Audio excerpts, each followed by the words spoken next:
Baik, saya sapa semua. Selamat pagi, shalom. Shalom. Sekali lagi selamat pagi, shalom. Shalom. Baik, pertama-tama saya bersyukur kepada Tuhan buat kesempatan yang indah dalam kehidupan saya, sehingga saya boleh ada di tempat ini bisa berkumpul dengan Bapak Ibu Saudara. Semua karena kasih karunia Tuhan dalam kehidupan saya. Dan juga saya bersyukur, saya berterima kasih buat kesempatan yang diberikan Bapak dosen kepada saya untuk menyampaikan khotbah pada hari ini. Langsung saja kita buka nats kita dalam kitab Perjanjian Baru, yaitu Efesus 2 ayat 1 sampai ayat 10. Di situ tema besarnya semuanya adalah kasih karunia. Bapak Ibu Saudara yang diberkati Tuhan, di sini saya akan mengambil tema yaitu Amazing Grace, yang berarti sangat besar anugerahnya. Bapak Ibu Saudara yang diberkati Tuhan, anugerah kita bisa lihat anugerah adalah konsep yang hanya ada dalam kekristenan. Bapak Ibu Saudara, dalam kitab Efesus 2 ayat 1 sampai 10, Rasul Paulus menjelaskan bahwa jemaat Efesus pada saat itu, termasuk mengingatkan kita semua yang ada di tempat ini, bahwa dulunya kita mati rohani, terpisah dari Allah. Jemaat di Efesus pada saat itu hidup dalam cara hidup dunia yang sudah tercemar oleh dosa dan dipengaruhi iblis. Kita bisa lihat dalam ayat yang ke-1 sampai ayat yang ke-3. Saya akan membacakannya. Demikian bunyi firman Tuhan. Kamu dahulu sudah mati karena pelanggaran-pelanggaran dan dosa-dosamu. Ayat yang kedua, karena kamu hidup di dalamnya karena kamu mengikuti jalan dunia ini. Karena kamu mentaati penguasa kerajaan angkasa, yaitu roh yang sekarang sedang bekerja di antara orang-orang durhaka. Ayat yang ketiga, sebenarnya dahulu kamu semua juga terhitung di antara mereka ketika kami hidup di dalam hawa nafsu daging dan menuruti kehendak daging dan pikiran kami yang jahat. Pada dasarnya kami adalah orang-orang yang harus dimurkai sama seperti mereka yang lain. Bapak Ibu Saudara, di situ Rasul Paulus sangat menegaskan bahwa kita semua, Bapak Ibu Saudara dan saya, dulunya kita sebagai orang yang berdosa.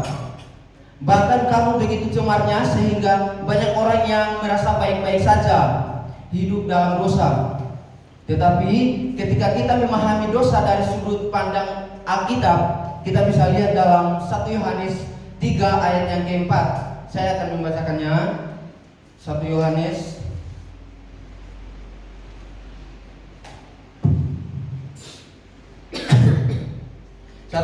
3 ayat yang ke-4. Demikian bunyi firman Tuhan, setiap orang yang berbuat dosa melanggar juga hukum Allah, sebab dosa ialah pelanggaran hukum Allah. Di situ sangat menegaskan kita ini siapa sih? Kita ini orang berdosa. Kita ini tidak siapa-siapa. Kita bukan siapa-siapa. Kita hanyalah manusia yang sangat berdosa dan sangat hina. Tetapi rahmat Tuhan, kasih anugerah Tuhan yang dikasih kepada kita sebagai orang berdosa dengan cuma-cuma. Bapak Ibu Saudara, kita tidak bisa menganggap remeh lagi. Sebaik apapun perbuatan manusia, sebaik apapun perbuatan kita, semua sudah tercemar oleh dosa. Kita bisa lihat juga dalam kitab Perjanjian Lama Yesaya 66 ayat yang ke-6. Dan upah dosa ialah maut. Kita juga bisa lihat dalam Roma 6 ayat yang ke-23. Bapak Ibu Saudara yang diberkati Tuhan, ketika agama dan kepercayaan lain mengajarkan bagaimana orang bisa diselamatkan, Alkitab justru mengajarkan bahwa tidak ada seorang pun yang layak untuk diselamatkan. Kata Alkitab mengajarkan bahwa kita sebagai orang Kristen, sebagai orang yang percaya sebenarnya tidak layak untuk diselamatkan. Semuanya berdosa dan layak mendapat murka dari Allah. Bapak Ibu Saudara yang diberkati Tuhan, oleh sebab itu Allah harus turun tangan dengan cara memberikan anaknya yang tunggal sebagai kurban tebusan, yaitu Yesus Kristus, datang ke dunia untuk menebus dosa-dosa Bapak Ibu Saudara dan saya, karena kita sebagai orang berdosa.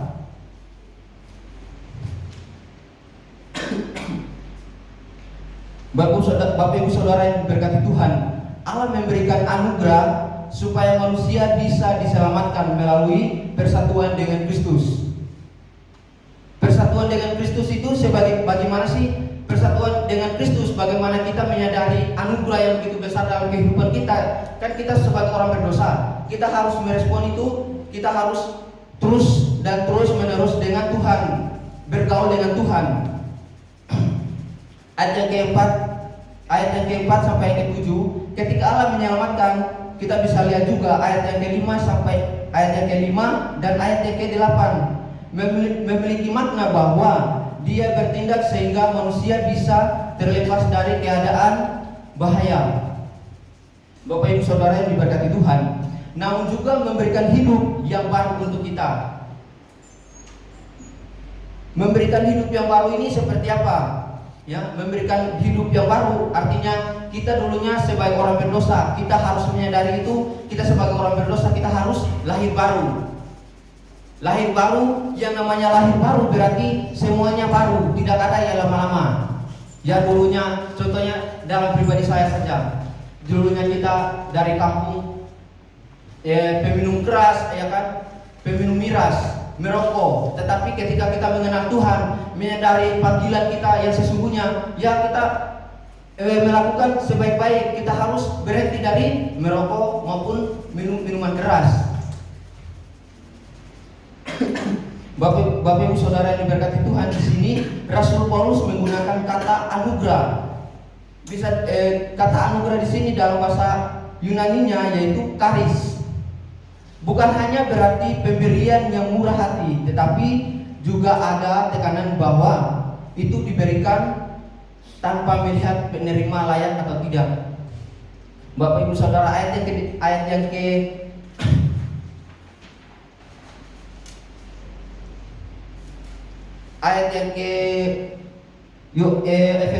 Efesus 2 ayat yang ke 1 sampai ayat yang ke-10, di situ kita bisa lihat ayat yang ke-8 sampai ayat yang ke-9, kita situ tidak layak sebenarnya. Cuman karena kasih anugerah yang Tuhan berikan dalam kehidupan kita, makanya kita bisa layak di hadapan Allah karena kasih anugerah. Jadi anugerah hanya bisa terjadi karena kasih Allah, bukan karena kita menerima, oh saya sudah selamat, karena diri saya sendiri makanya saya selamat. Tidak, karena kasih Allah, yaitu dengan mengorbankan anaknya yang tunggal untuk datang ke dunia menebus dosa-dosa kita sehingga kita layak di hadapan Tuhan. Kita bisa lihat Mazmur 103 ayat yang ke-8 di situ. Sama sekali bukan karena kebaikan di dalam diri kita. Kita bisa lihat dalam pembacaan kita tadi ayat yang ke-8 sampai ayat yang ke-9. Oleh sebab itu, bagaimana sih saya dan saudara meresponi anugerah keselamatan yang telah Allah berikan dalam kehidupan kita? Yang pertama, di situ hidup dalam pertobatan. Kenapa saya bilang hidup dalam pertobatan? Kita bisa lihat dalam Kisah Para Rasul 17 ayat yang ke-30. Saya akan membacakannya.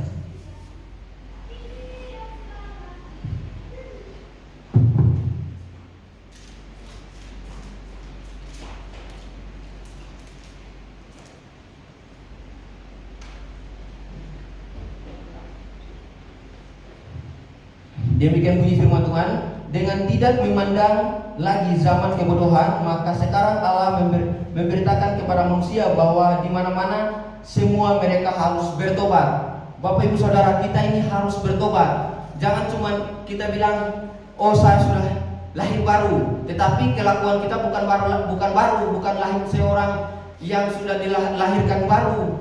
Tetapi pertobatan itu adalah sesungguhnya kita harus bertobat yang sebenar-benarnya. Saudara-saudara yang terkasih, inilah yang dikatakan Rasul Paulus di Athena, daerah yang secara budaya paling jauh dari pengaruh Yahudi. Pertobatan merupakan tindakan yang sangat menarik perhatian. Kita bisa lihat dalam Lukas 15 ayat yang ke-7. Pertobatan adalah yang paling mendasar dari segala asas pengajaran. Berarti di sini pertobatan sangat penting dalam pengajaran Kekristenan. Ya, Lukas sangat menekankan bahwa pertobatan adalah yang paling mendasar dari segala asas pengajaran. sangat penting untuk bertobat. Yohanes Pembaptis mengajarkan kita di situ bahwa kita harus bertobat, Bapak Ibu Saudara. Pada hakikatnya pertobatan adalah perubahan pikiran. Rasul Paulus, kita tahu bersama bagaimana kehidupannya dahulu. Kita tahu bersama bahwa Rasul Paulus dulunya kehidupannya itu tidak benar di hadapan Tuhan, tetapi bagaimana kebiasaan yang dia lakukan sebelum dia bertobat. Kita bisa tahu latar belakang dari Rasul Paulus sebelum dia bertobat. Seorang kekristenan pasti tahu latar belakang dari Rasul Paulus tersebut. Begitu besar kejahatan yang ia lakukan, bahkan ketika menulis surat kepada anak rohaninya dalam 1 Timotius 1 ayat yang ke-15. Bisa Bapak Ibu Saudara sekalian bisa membacakannya. 1 Timotius 1 ayat yang ke-15. 1 Timotius 1 ayat 15. Perkataan ini benar dan patut diterima sepenuhnya. Kristus Yesus datang ke dunia untuk menyelamatkan orang berdosa, dan di antara mereka akulah yang paling berdosa. Rasul Paulus mengakui itu, bahwa dari semua dialah yang paling berdosa. Kenapa? Dari latar belakangnya dia adalah pembenci orang-orang yang percaya kepada Yesus Kristus. Tetapi kenapa Yesus atau Tuhan kita ini memanggil Rasul Paulus menjadi pemberita firman Tuhan? Pengakuan yang luar biasa dari Rasul Paulus.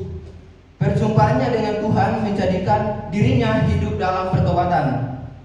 Bapak Ibu Saudara yang diberkati Tuhan, 180 derajat perubahan hidup dari Rasul Paulus ketika ia bertobat. Jadi pertobatan sangat penting dalam kehidupan kita, Bapak Ibu. Seluruh hidupnya ia serahkan kepada Tuhan untuk kemuliaan Tuhan. Bapak Ibu Saudara yang diberkati Tuhan, seperti Rasul Paulus, demikianlah seharusnya hidup kita sebagai hamba Tuhan. Hamba Tuhan di tempat ini kita harus bertobat. Amin. Amin. Amin. Ya, ada bagaimana sih atau bagaimana kita respon anugerah Tuhan dalam kehidupan kita? Yang kedua adalah hidup dalam kekudusan. Kita bisa lihat dalam ayat yang pembacaan kita pada ayat yang ke-1 sampai ayat yang ke-2 di situ. Saudara-saudara dikasihi, ini mengingatkan kita bahwa inilah kehidupan kita dahulu yang hidup dalam dosa. Tetapi di ayat yang ke-4 sampai ayat yang ke-6 situ, Yesus Kristus melepaskan kita dari dosa, dari kecemaran dosa, menyelamatkan kita. Oleh sebab itu, haruslah kita hidup dalam kekudusan. Bapak Ibu Saudara yang diberkati Tuhan, meninggalkan segala dosa kita. Seperti Paulus yang menganggap sampah segala sesuatu yang dia lakukan yang tidak berkenan kepada Tuhan. Masa kita tidak bisa? Rasul Paulus juga bisa menganggap perbuatan yang lama kita itu sebagai perbuatan yang sampah di hadapan Tuhan. Kita bisa lihat dalam Filipi 3 ayat yang ke-8. Saudara-saudara yang diberkati Tuhan, hidup dalam kekudusan adalah suatu wujud nyata dalam hidup kita kepada Yesus Kristus. Oleh karena itu, karena pelanggaran-pelanggaran yang telah kita lakukan di masa lalu, melalui Yesus Kristus diperdamaikan dengan Allah. Kita bisa lihat dalam kitab Ibrani 12 ayat yang ke-14b, mengatakan bahwa sebab tanpa kekudusan tidak seorang pun yang melihat Tuhan. Sehingga kita sebagai orang yang percaya, yang telah menerima keselamatan anugerah dalam kehidupan kita, haruslah kita hidup dalam kekudusan. Karena Allah kudus, maka kita sebagai orang yang percaya harus hidup kudus. Yang telah diselamatkan haruslah juga hidup dalam kekudusan sama seperti Tuhan. Amin. Amin. Bapak Ibu Saudara yang diberkati Tuhan, baik, kita akan yang ketiga, hidup menjadi saksi.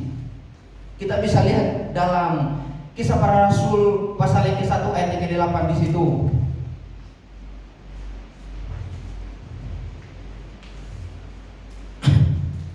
Kisah Para Rasul pasal ke-1 ayat ke-8. Bapak Ibu Saudara yang diberkati Tuhan, Tuhan menghendaki supaya setiap orang percaya berperan menjadi saksi di tengah dunia. Saudara-saudara yang diberkati Tuhan, banyak hamba Tuhan yang cuma sekedar menjadi hamba Tuhan, tetapi realitanya tidak seperti itu. Maka karena itu di sini Rasul Paulus menegaskan bahwa hidup menjadi saksi Tuhan itu bukan cuma sekedar menjadi saksi, tetapi menjadi saksi ke seluruh dunia, bukan cuma sekedar menjadi saksi hamba Tuhan cuma di gereja doang, tetapi semua menjadi di seluruh dunia. Seperti kita bisa lihat juga di Injil Matius pasal ayat ke-28 di situ, ayat ke-9 sampai ayat ke-13. Tuhan suruh kepada murid-muridnya, pergilah memberitakan firman Tuhan sampai ke seluruh dunia. Jadi kita sebagai hamba-hamba Tuhan bukan cuma sekedar di dalam gereja, tetapi ketika kita keluar dari gereja kita juga harus memberitakan kebenaran firman Tuhan, karena itu adalah perintah dari Yesus sendiri. Bapak Ibu Saudara yang diberkati Tuhan, Alkitab menyatakan bahwa setiap orang percaya adalah garam dunia. Jadi kita bisa lihat dalam Matius 5 ayat yang ke-13 sampai ayat yang ke-14. Dengan demikian kita sebagai orang yang telah menerima keselamatan haruslah memiliki kehidupan yang berbeda dengan orang yang dunia. Bagaimana sih orang yang sudah lahir baru dan orang yang belum lahir baru? Pasti berbeda. Orang yang sudah lahir baru, orang yang sudah di dalam Tuhan, dengan orang yang belum di dalam Tuhan itu pasti berbeda. Ya, orang yang sudah dilahirkan, orang yang sudah lahir baru dan percaya kepada Tuhan dan sudah percaya bahwa saya ini adalah buatan Tuhan. Saya adalah anugerah yang diberikan Tuhan, sehingga saya boleh ada sampai saat ini. Berarti saya bisa melakukan itu supaya berkenan hati Tuhan. Intinya orang yang sudah lahir baru adalah orang yang suka menyenangkan hati Tuhan. Yang menyenangkan hati Tuhan itu seperti apa? Contohnya saja, orang yang sudah lahir baru rajin berdoa, rajin apapun itu, yang penting menyenangkan hati Tuhan, rajin berdoa. Contohnya satu, rajin berdoa, rajin pergi ke gereja. Bukan cuma rajin pergi ke gereja karena otoritas saja setiap hari Minggu pergi ke gereja, tetapi benar-benar kita pergi ke gereja karena kita menyadari kita ini siapa sih di hadapan Tuhan, sehingga kita terus pergi ke gereja, ya kan? Menjadi saksi bukan hanya sekedar perkataan saja, tetapi disertai dengan tindakan nyata. Kita bisa lihat dalam Matius 5 ayat 16 mengatakan bahwa demikianlah hendaknya terangmu bercahaya di depan orang, supaya mereka melihat perbuatanmu yang baik dan memuliakan Bapamu yang di surga. Amin. Oleh sebab itu, marilah kita semua di tempat ini menjadikan kesaksian sebagai gaya hidup kita sehari-hari. Kita sebagai hamba Tuhan menjadi saksi bagi Tuhan. Amin. Ya, jadi kita sebagai hamba Tuhan, sebagai orang-orang yang percaya, bagaimana sih kita meresponi meresponi anugerah Tuhan yang Tuhan berikan dalam kehidupan kita. Yang pertama tadi, kita harus hidup dalam kekudusan, dan yang kedua, yang pertama tadi kita hidup dalam pertobatan, dan yang kedua kita harus hidup dalam kekudusan, karena itu hak penting dalam kehidupan kita, Bapak Ibu Saudara. Dan yang ketiga, yang terakhir, bahwa hidup menjadi saksi bagi Kristus. Amin. Ya, demikianlah khotbah pada hari ini. Jadi kita sebagai orang yang percaya, kita harus hidup dalam kekudusan, Bapak Ibu Saudara. Demikian renungan kita pada saat ini.